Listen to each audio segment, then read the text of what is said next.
All right, welcome to episode 1 of the TDE podcast. My name is Dean Scarlett.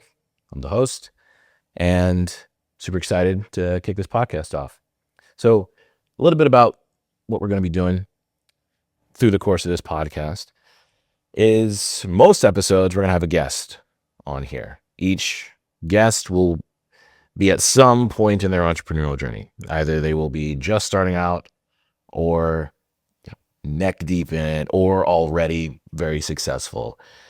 Either way, we're going to be doing a deep dive into how they got where they are, why they may decide to make that jump, maybe any mistakes that they've made or lessons that they can teach us.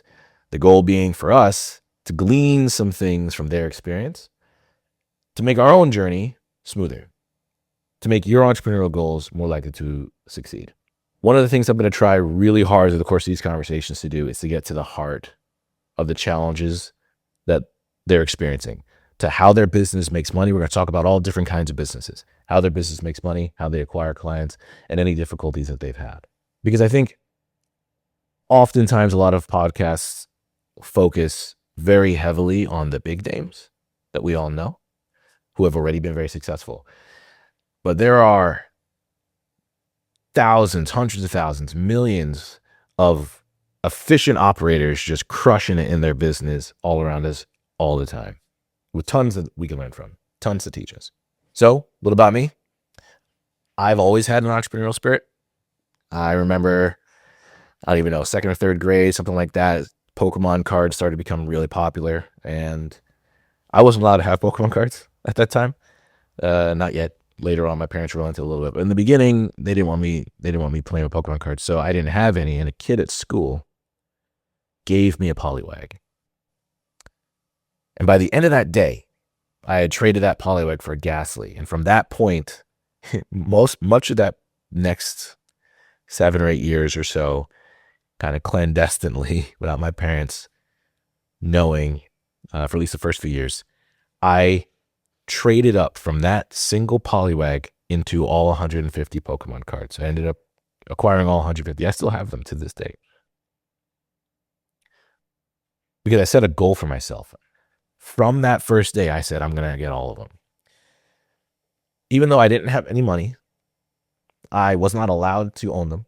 I was not allowed to trade them. We weren't allowed to have them at school.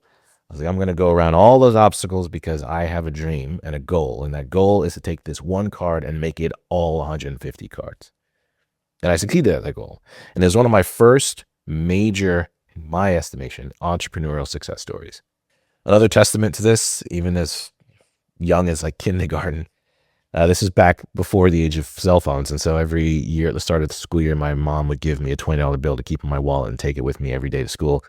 Just in case something happened, for emergencies, pay for a payphone or a cab ride home or something like that. And the expectation was at the end of the year, I would give her back her $20 bill. I gave her back the $20.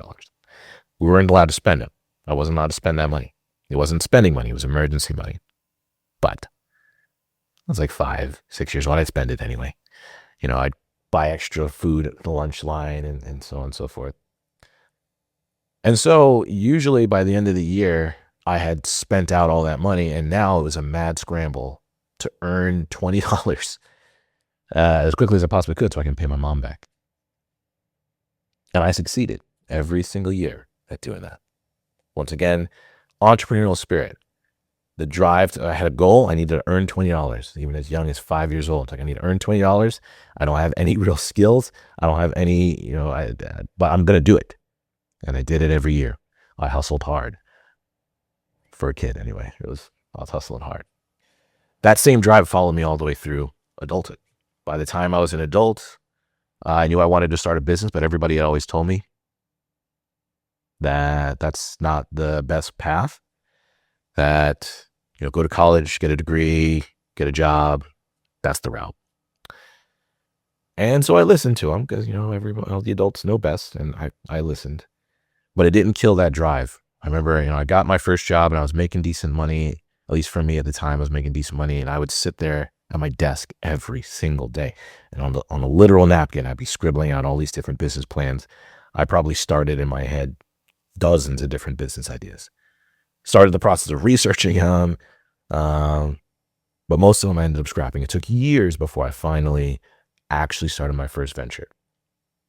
And I made every mistake you could possibly make. I've made it.